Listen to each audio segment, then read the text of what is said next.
Em atendimento ao comunicado publicado no DCM número 086, 17 de maio de 2021, dou por aberta a 7ª reunião da Comissão de Representação, instituída pela Resolução número 10392 de 2021, para estudo e avaliação do vigente Plano Diretor de Desenvolvimento Urbano Sustentável do município do Rio de Janeiro, instituído pela Lei Complementar número 111, de 1º de fevereiro de 2011, com vista a subsidiar a apresentação do respectivo projeto de lei complementar por comissão especial específica de revisão decenal no ano em curso de 2021, com a presença do excelentíssimo senhor Washington Fajardo, secretário municipal de Planejamento Urbano, e dos demais convidados.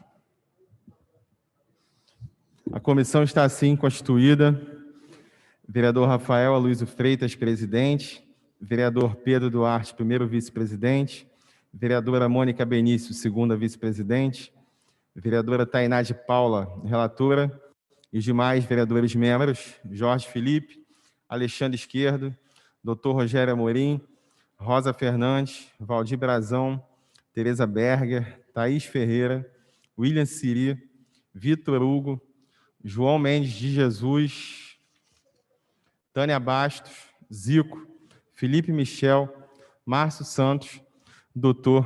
Gilberto. Temos conosco, queria que pudesse quem está no Zoom aí me ajudar, como convidado o secretário Washington Fajardo, secretário municipal de Planejamento Urbano. Estou vendo aqui o Leonardo Ed, vice-presidente da Firjan, presidente do Sindicato de Indústrias do Audiovisual e presidente do Conselho Empresarial do Audiovisual. Bom dia, vereador. Bom dia. O Isaac Overney, gerente de infraestrutura também da Firjan. Bom dia, Isaac. Mais alguns convidados? Os vereadores, vamos lá. Vou passar a palavra agora, está aqui também na mesa a Valéria Razan, que também trabalha na Secretaria Municipal de Planejamento Urbano. A Valéria ficou um tempo aí junto com a gente aqui na Câmara, quando ela estava na Secretaria de Urbanismo e tratou, na época da aprovação do Código de Obras que a Câmara fez em 2018 para 2019, né? Passo agora a palavra ao secretário Washington Fajardo para a apresentação. Hoje é a reunião que a gente ficou de tratar da AP4, que pega as regiões ali de Jacarepaguá, Barra, Recreio, Vargens. Semana passada nós fizemos da AP5. Semana que vem, tudo confirmado, será da AP3. Secretário. Vamos lá. Obrigado, vereador. O microfone aqui. Tá funcionando aqui. Obrigado, vereador. De aumentar um Rafael pouquinho. Freitas. Bom dia para os vereadores e vereadores presentes. Eu vejo aqui o vereador Pedro Duarte. Um abraço, vereador. Agradeço aí a presença e o interesse de todos pela discussão do plano diretor. Me acompanha aqui presencialmente a servidora Valéria Azan, que está diretamente na coordenação da revisão do plano diretor, e virtualmente aí no Zoom, a outra servidora, que é a Mariana Barroso, que é a gerente de planos locais, também envolvida diretamente no plano diretor. E eu vou fazer uma apresentação introdutória, depois vou pedir para a Mariana complementar com dados específicos da AP4. Agradecer aí a comissão, e de novo o vereador Rafael, por essa dinâmica. É uma dinâmica muito positiva, que a gente possa fazer essa discussão por APs, esperando que a gente possa manter essa rotina e intensificar, que é fundamental. Eu acho que a discussão aqui na Câmara qualifica o processo da revisão, que é o que nós desejamos pela Prefeitura. A apresentação que está em tela, então, tem alguns pontos, é inevitável, eu vou sempre estar repetindo algumas coisas. O primeiro ponto é entender o plano diretor multidimensionalmente, ou numa multiescalaridade, como nós falamos, esse palavreado enjoado. Ou seja, o plano diretor ele tem uma escala específica dentro de outras escalas. Tal qual uma cebola, tem várias camadas E essas camadas definem aspectos precisos sobre o que o plano pretende.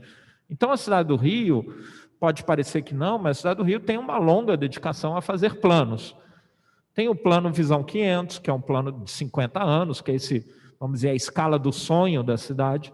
A cidade fez um plano de desenvolvimento sustentável, que é a escala planetária de enfrentamento da crise climática. Não está aí na tela, mas tem um plano metropolitano, que é a escala da região metropolitana. Tem um plano diretor, que é a escala específica do território municipal. E abaixo dele, não que isso tenha algum valor hierárquico, mas abaixo em termos de escala, o plano de governo, que é o plano estratégico que está em curso nesse momento, e que tem com seus desdobramentos do ponto de vista da administração pública, né? O plano plurianual, que é a previsão então financeira da cidade para trabalhar. A diferença entre todas essas escalas é que o plano diretor ele é o único plano político, é o único plano que vem à Casa do Legislativo para ser votado. O fato dele ser um plano político significa que ele tem um lado técnico, ele precisa ter um lado técnico, mas ele precisa passar por discussões, ele precisa passar especialmente pelo olhar do Legislativo para que ele ganhe a sua fortaleza. Então, ele é um plano bastante importante para o ordenamento territorial da nossa cidade. E no caso do Rio, nós temos uns desafios em termos de planejamento urbano, de ordenamento territorial. Esses desafios estão muito apontados no diagnóstico intersetorial, que já foi feito nos últimos anos. O diagnóstico, eu recomendo a todos... Como vai, vereador? Tudo bem? Eu recomendo a todos que acessem o site planodiretor.rio. Eu vou repetir, planodiretor.rio. É a melhor maneira de acompanhar a revisão do plano diretor e acessar toda a documentação. Então, lá existe um caderno ilustrado do diagnóstico, onde é possível ver de uma maneira mais sintética os desafios da nossa cidade. E os desafios estão presentes em todas as revisões, em todos os planos diretores que a cidade faz. Então, o último plano diretor, de 2011, ele definiu, por exemplo, 4 macrozonas. Então, além do nosso zoneamento dentro do bairro, a gente tem um zoneamento superior, que é numa escala macro. E lá nós definimos, então, o macrozoneamento incentivada, que é, a grosso modo, a Zona Norte, a controlada, que é a Zona Sul, a condicionada, que é na região que a gente vai discutir aqui hoje, a Barra da Tijuca, região de Vargens e Guaratiba, e a macrozona assistida, que é uma parte importante da Zona Oeste. A região de Freguesia e Taquara também é dentro da área da macrozona incentivada. Então, o plano diretor anterior, ele permitiu a realização, várias metas foram alcançadas, mas ainda tem muita coisa para fazer. Eu não vou entrar nesse detalhamento para a gente ir logo para a P4, tá? Mas, especialmente com relação à P4, é importante entender que nós apontávamos que a AP3, a Zona Norte, deveria ser a área incentivada, tá? A área com com a maior dotação de investimentos públicos. Acabou acontecendo que a AP4, especialmente a região da Barra, acabou recebendo investimentos importantes. Isso produz um desbalanceamento, então, nessa previsão das macrozonas. Aquilo que nós pretendíamos condicionar a ordenamento, investimento privado, na verdade, acabou recebendo mais investimento público. E aquilo que pretendíamos incentivar ficou ainda carente de investimentos públicos. O plano diretor, como eu já disse antes, além da questão das multiescalar, ele tem também questão ele também traz no seu bojo metodologias distintas. Ele é característica de qualquer plano diretor ter uma interdisciplinariedade grande. Então, o plano diretor, ele também considera a mobilidade, especialmente no tema do adensamento junto ao transporte, ele considera os objetivos da ONU, ele considera o plano metropolitano. Então, o plano diretor ele também tem um caráter de síntese de outros planos.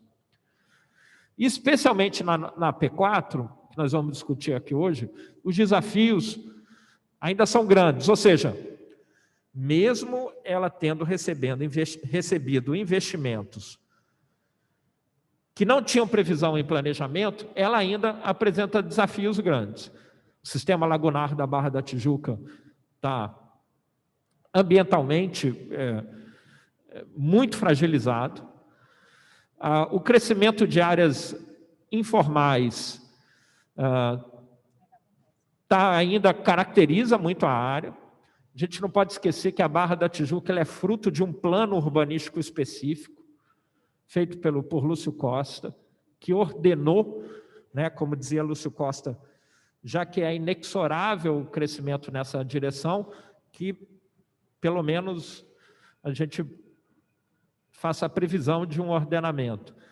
Esse plano, que é um plano muito compositivo, ou seja, alocando formas urbanas nesse vasto território, um plano que na sua origem é um plano de baixa densidade demográfica, ou seja, ele sempre considerou uma baixa densidade demográfica.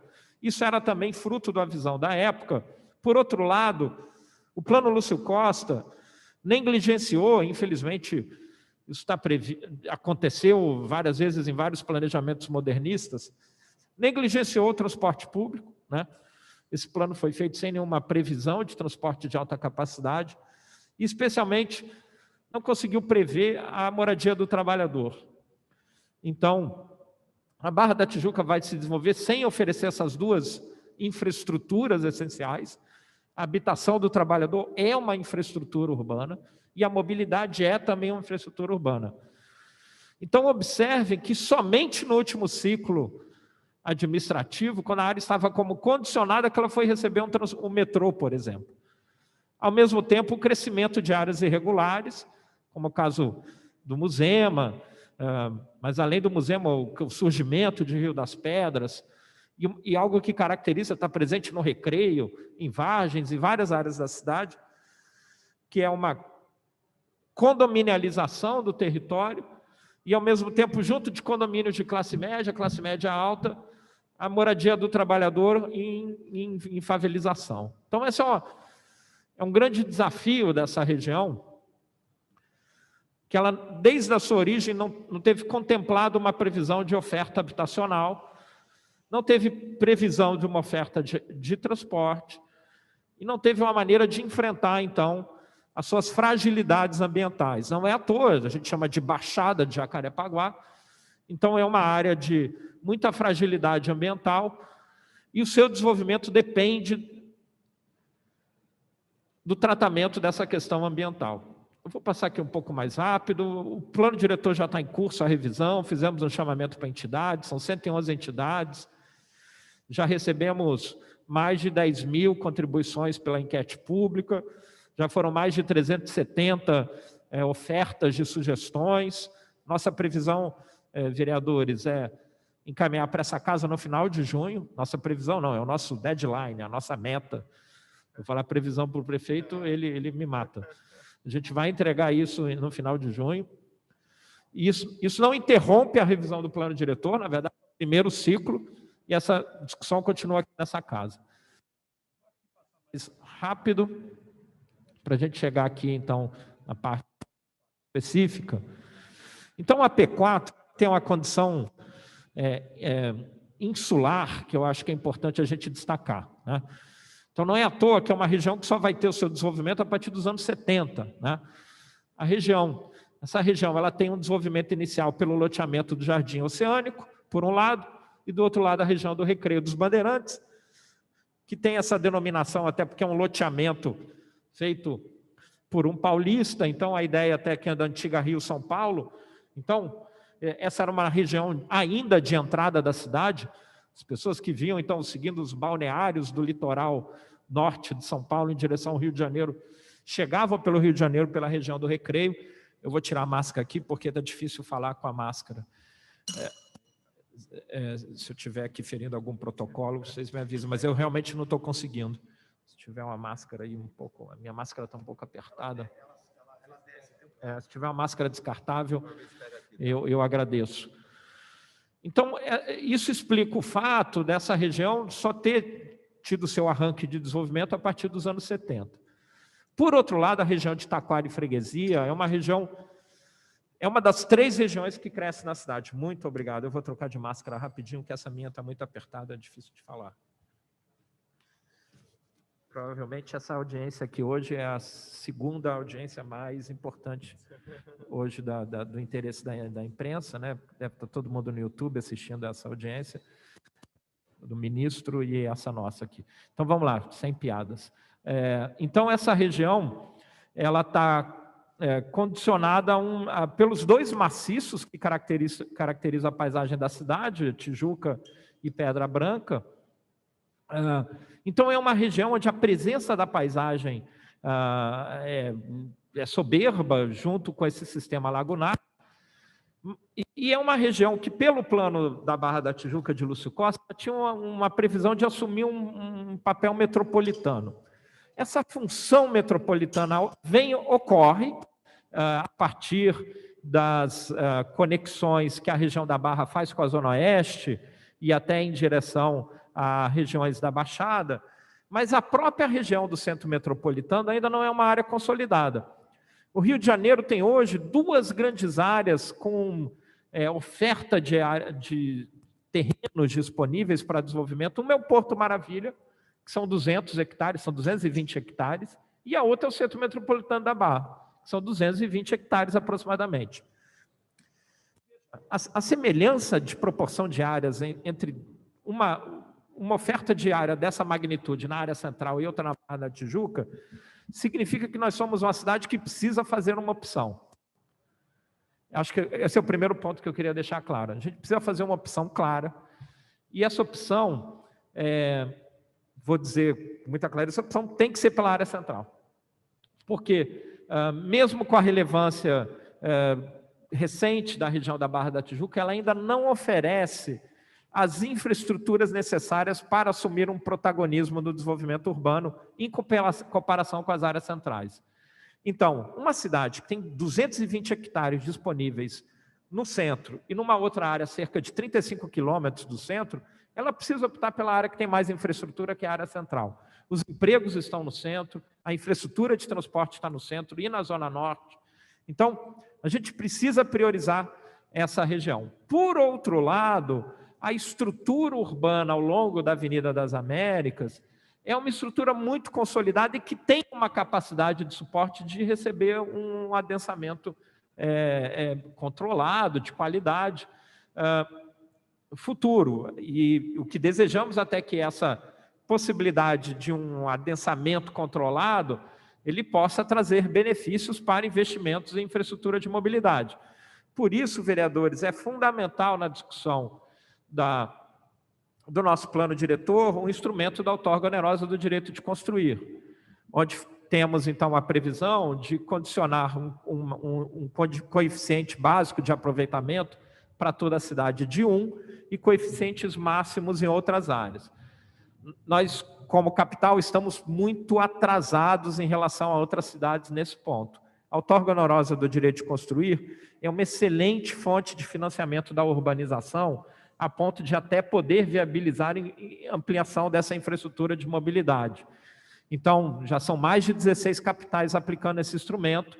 As capitais que competem diretamente conosco já usam isso de uma maneira muito eficaz, especialmente São Paulo e Belo Horizonte, e nós não temos esse instrumento. Eu vou passar aqui um pouco mais rápido. Então, a mobilidade ela é fundamental para que essa região possa, de fato, assumir maior protagonismo. Para isso, ainda são necessários investimentos. A discussão que estamos fazendo hoje no plano diretor, de novo, nós queremos mudar os princípios e as nomenclaturas das macrozonas, tá? Então, em vez de termos 4 macrozonas, teríamos 3 macrozonas, uma de reestruturação, outra de proteção e uso sustentável, não consigo ler aqui, e outra de controle da ocupação urbana. Dentro dessas macrozonas, nós teríamos 7 mesozonas. Tá? Então, o princípio indutor estaria na macrozona e já o princípio regulamento estaria na mesozona, sim. É só pedir para a assessoria, se nessa parte aqui que tem a apresentação, você pode tirar aqueles quadrinhos tela, das pessoas, para a gente conseguir ler melhor.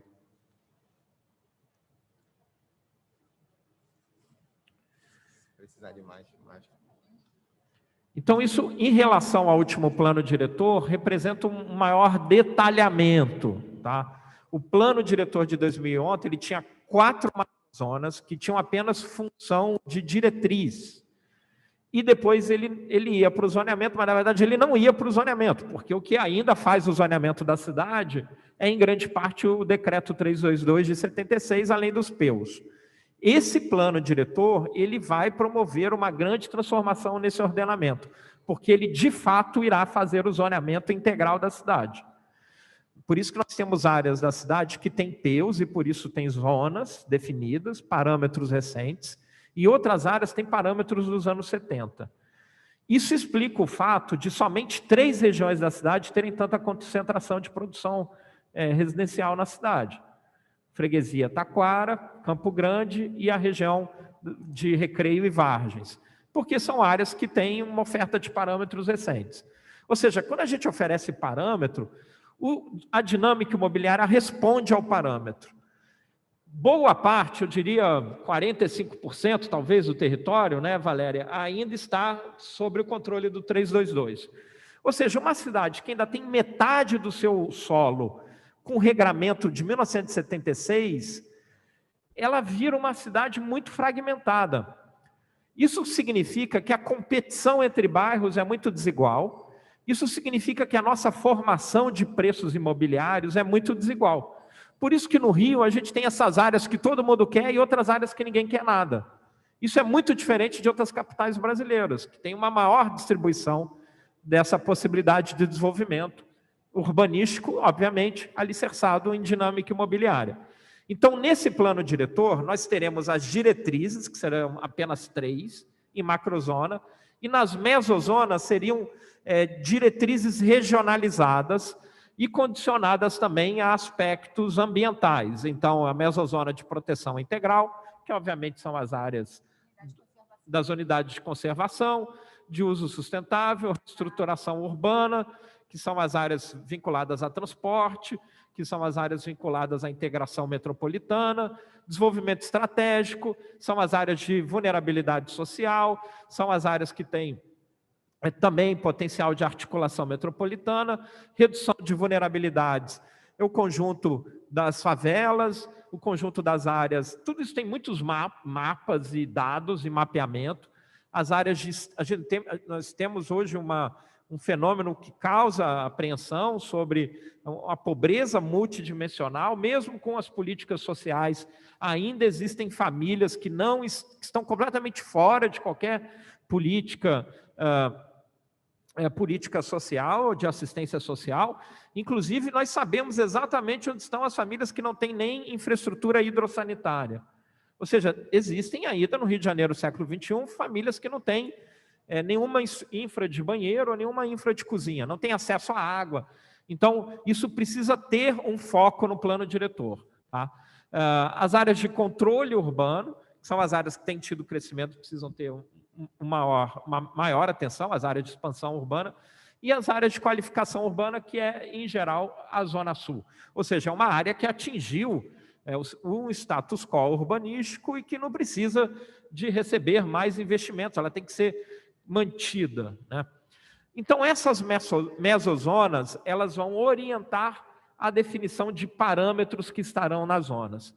Isso será uma grande mudança em relação aos últimos planos diretores. Nós teremos uma lei única que vai, então, dar diretrizes territoriais, diretrizes regionais e dar os parâmetros em uso do solo. Só aqui, vereadores, a gente teremos muitos pontos de discussão. O passador, ele vai até um ponto, depois ele para. Passa o slide, por favor, que eu esqueço. Claro, por favor. Eu queria salientar também. Só o microfone aqui, mano. Em cima. Tá ligado? Oi. Chega mais para perto de vocês, se quiser. Eu gostaria só de salientar também que, pela primeira vez, a gente está tendo um processo de discussão, e isso muito mais democrático do que anteriormente. Eu sou uma das técnicas que participou do plano diretor que está em vigor, de 2011, e agora a gente está fazendo reuniões, são muitas reuniões semanais nos diversos grupos, com representantes de 111 entidades da sociedade civil inscritas no chamamento público. Isso traz uma riqueza na discussão, porque nós temos opinamentos, nós temos contribuições muito relevantes, nós temos apresentações, seja de movimentos sociais, pessoas que vêm, então, da Zona Oeste, movimentos de agricultores, nós temos também a consultoria da Rede C40, nós temos ITDP, então nós temos uma miríade de participantes que enriquece muito, e por isso a discussão ela vai ficar muito mais aprimorada para que chegue um projeto de lei bem mais efetivo para a cidade. Então, aqui na tela agora, obrigado, Valéria, e sempre que você achar, por favor, faça a intervenção. Agora na tela, então, o mapa dessas 3 macrozonas. Isso é bastante diferente, então, da relação que tínhamos anteriormente, que davam macrozonas. Então, a gente tinha incentivada na P3 e assistida na P5. Então, na verdade, a gente vai passar a ter uma macrozona que integra a P3 e a P5. Porque o desenvolvimento da cidade hoje passa por essa região. Então, não é mais uma diretriz que uma área incentivada, e repito, e outra que precisa ser assistida, mas na verdade elas passam a ser... É mais mesclada, né? Elas passam a ser unas como áreas de estruturação urbana. Tá? Elas têm características distintas, mas elas são áreas que precisam ter uma ênfase no seu desenvolvimento, porque o futuro da cidade passa pelo bom desenvolvimento dessas duas AP3, dessas duas APs, a P3 e a P5. Ao dizer isso, eu não estou dizendo que a P4 não tenha papel no futuro, mas ela precisa estar, de fato, condicionada a outros fatores. Ela não tem condições, inclusive regionais, de assumir o protagonismo da Zona Norte e da Zona Oeste. Então, a Barra da Tijuca, ela tem apenas ali na região do centro metropolitano uma ênfase de macrozona para que isso possa acontecer com o melhor desenvolvimento. Então, a gente vai ver que essa macrozona que prevê a reestruturação urbana, ela tem origem no centro, ela pega toda a Zona Norte, ela vai em direção, articula, Deodoro, Bangu, Realengo, entra, então, na região da Zona Oeste, Campo Grande, até Santa Cruz, e ela condiciona para essa parte sul, leste, ou seja, Guaratiba e Barra da Tijuca, com outro tipo de performance. Então, essa é uma mudança importante para que a gente possa reorientar o desenvolvimento da cidade. Para isso acontecer, de fato, nos próximos 10 anos, a gente precisa dar parâmetros de desenvolvimento para essa área, que é o que não acontece hoje. Hoje tem parâmetro recente em Campo Grande, tem parâmetro na freguesia na Taquara e no extremo oeste da Avenida das Américas. Por isso que são as 3 áreas que se desenvolvem. Então, essa é uma mudança importante na lógica da cidade. O futuro do Rio de Janeiro passa por essa integração AP3 e AP5. Tá? Valéria, se você quiser. Eu queria complementar que esse ainda é um desenho esquemático, que ele está em fase de aprimoramento exatamente por conta das discussões. Então, nós temos uma equipe de geógrafos que ainda estão fazendo alguns aprimoramentos, mas a representação geral é dessas 3 macrozonas e que estão sofrendo alguns ajustes, mas essa é a ideia como o secretário passou. Acho que passou aqui, né? Acho que foi agora. Foi. Agora aqui já estamos olhando as mesozonas. Eu vou voltar. Então, essa daqui são as macrozonas, elas são as diretrizes. Então, essa é uma mudança em relação ao plano anterior. Não tem mais controlada, condicionada, incentivada, assistida. Elas são... o desenho é mais integrador, e especialmente tentando, porque é um projeto, o plano diretor, né, ele é sempre uma previsão, mas que a gente faça a previsão para que a P3 possa ter maior integração com a P5. Isso significa tanto que a gente possa aumentar a presença econômica na P5, ou seja, que ela possa gerar mais empregos para que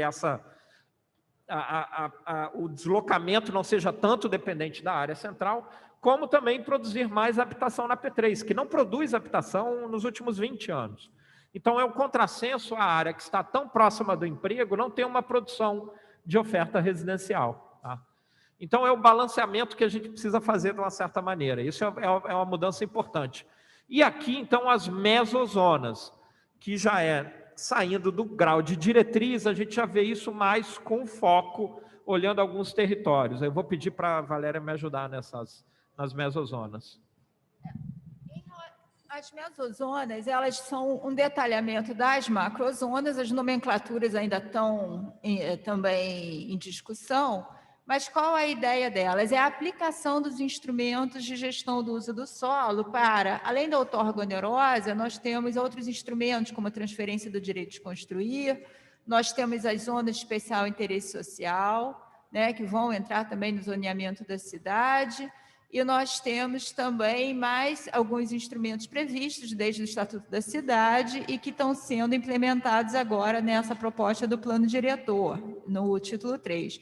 Então, essas mesozonas, elas servem como uma escala transitória entre o macrozoneamento e o zoneamento e para direcionamento das políticas setoriais, ou seja, de mobilidade urbana, a própria política urbana, política de assistência social, política de patrimônio cultural, que estão presentes no título 1. Então, é uma forma da gente integrar o conteúdo do plano diretor a partir desse desenho, trazendo, então, essa territorialização das políticas e dos instrumentos. Basicamente, essa é a ideia. Deixando claro que, como a gente está num processo de discussão ainda, nós temos ainda mais 2 reuniões, esses desenhos estão sendo aprimorados e ainda vão ter uma nova versão quando chegarem aqui à Câmara no fim de junho, porque todo esse conteúdo está sendo discutido simultaneamente e a gente ainda tem que fazer esse cruzamento ainda de todas as informações. Só deixando claro, mas essa é a ideia. Eu queria chamar a atenção no mapa para observar, então, essa região que fica, que é quase, de uma certa maneira, um grande corredor territorial, que ele começa no centro, ele passa por São Cristóvão e ele vai entre Brasil e entre o ramal da Central, ele vai acompanhando em direção até Campo Grande, que é aquela cor ali, primeira, mais escura, né? Um salmão mais escuro, sei lá. Então, esse é um território que a gente precisa fazer ele mais homogêneo, mais integrado, tá? E ele chega, então, na região até de Campo Grande. E depois, uma ênfase na região de Santa Cruz. Seguindo de Santa Cruz em direção à Barra da Tijuca, então, também é o que está expresso aí. A gente precisa ter mais controle sobre esse padrão de desenvolvimento, porque ele não tem infraestrutura para dar suporte a ele. Se não havendo essa infraestrutura, esse desenvolvimento ele passa a ser tanto predatório e ele passa também a trazer deseconomias. E ele vai, então, acompanhando ali o eixo da Transoeste, se articular com a Barra da Tijuca. Entretanto, na Barra, a região do centro metropolitano é uma região que precisa ter melhor desenvolvimento, tirando mais ênfase dessa área, então, litorânea. Tá? Então, em linhas gerais, a gente precisa empurrar um pouco a nossa lógica do desenvolvimento, que ainda está muito atrelada às faixas litorâneas, mas não vou chamar uma faixa interiorana, mas seria uma faixa do vale da cidade, que historicamente foi como a cidade se desenvolveu. A cidade sempre se desenvolveu na conexão, desde o caminho imperial até a fazenda imperial de Santa Cruz, a cidade saía de São Cristóvão e ia até Santa Cruz. É somente a partir do século XX que a cidade virou uma cidade litorânea. Nós éramos uma cidade-porto e uma cidade dedicada a esse grande vale, que era o vale da Zona Norte e depois o chamado Sertão Carioca da Zona Oeste. Então, essa estrutura histórica, São Cristóvão, Santa Cruz, sempre foi o determinante em 300 anos no Rio de Janeiro. É somente a partir do século XX que a gente vira e passa a ocupar a faixa litorânea. Ninguém queria estar perto do mar naquela época, né? Então, isso vai mudar somente no século XX. Obviamente, não estou dizendo que não tenha relevância à faixa litorânea, mas do ponto de vista de desenvolvimento territorial e urbanístico, a gente precisa mudar esse rumo, porque se a gente não conseguir balancear essa oferta de desenvolvimento, a gente vai ficar sempre com uma cidade muito desequilibrada e muito desigual. Então, esse é o caráter de zoneamento. Além disso, no plano diretor, para fazer isso acontecer, então esses são os conceitos, como isso vai acontecer. Então, por isso, os instrumentos urbanísticos previstos no Estatuto das Cidades, eles precisam ser auto-aplicáveis. Isso é uma mudança também importante em relação ao plano diretor anterior, que para fazer uma operação urbana consorciada tinha que fazer uma lei para implementar o IPTU progressivo, uma lei específica, ou seja, a gente poder fazer, obviamente, em processos de consulta pública, ouvindo também o legislativo, mas sem ter que produzir tanta legislação. Eu fiz um cálculo e para ter, nesse modelo antigo, nós precisaríamos, para ter uma dinâmica urbana integral da cidade, nós precisaríamos de 54 leis. Nenhuma cidade funciona dessa maneira. Eu estou aqui na Casa das Leis e de maneira nenhuma quero parecer desrespeitoso com a função do legislativo, mas nenhuma cidade consegue ter um bom desenvolvimento urbano com tamanha quantidade de leis urbanísticas. É uma característica só do Rio de Janeiro. São Paulo, Belo Horizonte, várias capitais brasileiras ordenam o seu solo com uma lei única, que é o plano diretor. Essa é uma mudança importante que nós vamos fazer aqui, então. Eu acho que eu vou passar para a Mariana, que eu já estou falando muito, e a Mariana faz um detalhamento maior da P4. Mariana, por favor. Tá certo, depois dessa boa, grande introdução, quer dizer, grande no sentido de valiosa, né, de rica. Eu peço licença aqui para compartilhar minha tela e espero que a tecnologia não me dê não me faça cair nenhuma armadilha. Posso compartilhar? Bom, tá. Foi?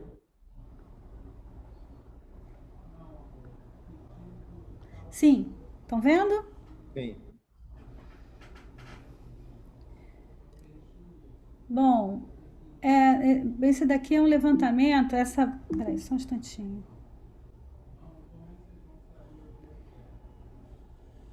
Esse foi um levantamento que nós fizemos sobre os IATs vigentes na cidade, olhando mais uma vez a cidade como um todo.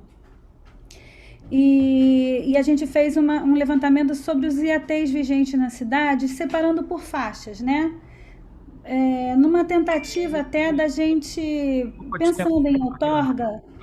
Explica o que é o IAT, Mariana, desculpa.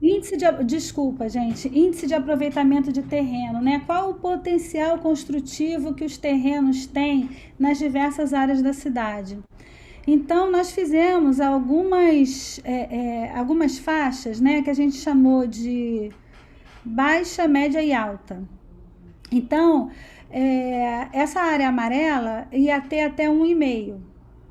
As áreas verdes, que estão verdes aí, não são passíveis de ocupação. Essas são as áreas de parque, as áreas do maciço, aqui maciço da Tijuca, maciço da Pedra Branca e maciço do Mendanha-Jericinó e com suas serras acopladas.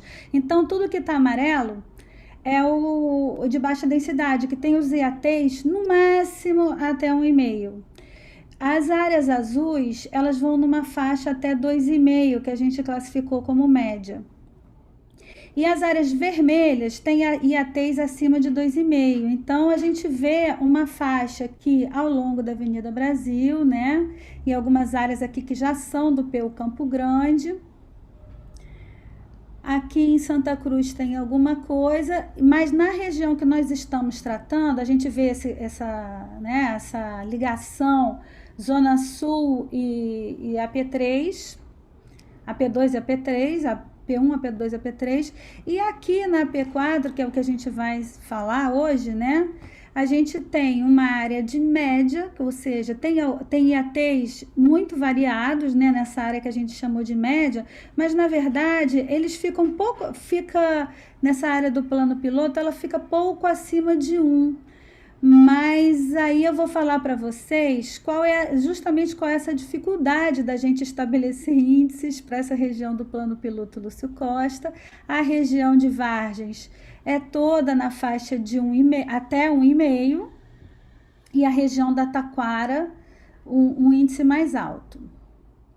Agora, dando um zoom nessa região, né, o que ela significa para o resto da cidade, foi muito bom a introdução do Fajardo, porque ele utilizou justamente esse termo que a gente vê que é muito próprio, que é uma ilha num continente, né, na verdade, porque ele está ilhado pelos dois grandes maciços, aliás, dos dois grandes maciços da cidade, Tijuca e Pedra Branca, o Oceano Atlântico, e permeado com diversas lagoas, morrotes, situações que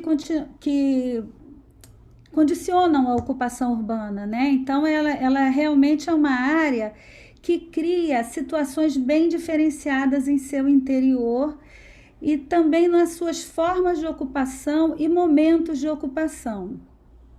Então, deixa eu ver o que é isso. Peraí.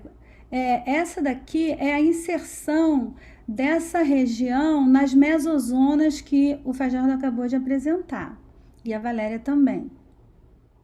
Então, nós temos a região vamos dizer assim, do Plano Piloto Lúcio Costa inserido em 3 mesozonas, né?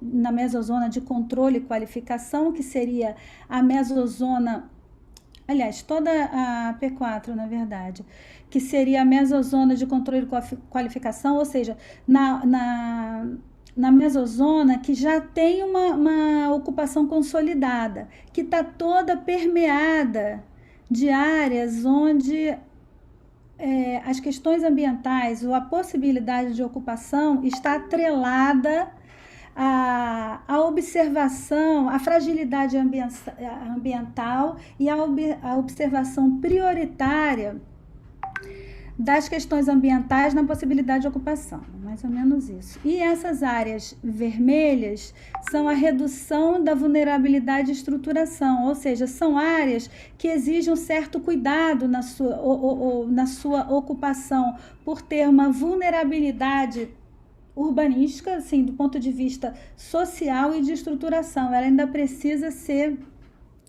melhor estruturada para a sua ocupação. Então, seguindo nessa linha, deixa eu ver aqui a legenda. Peraí, só um instantinho, peraí.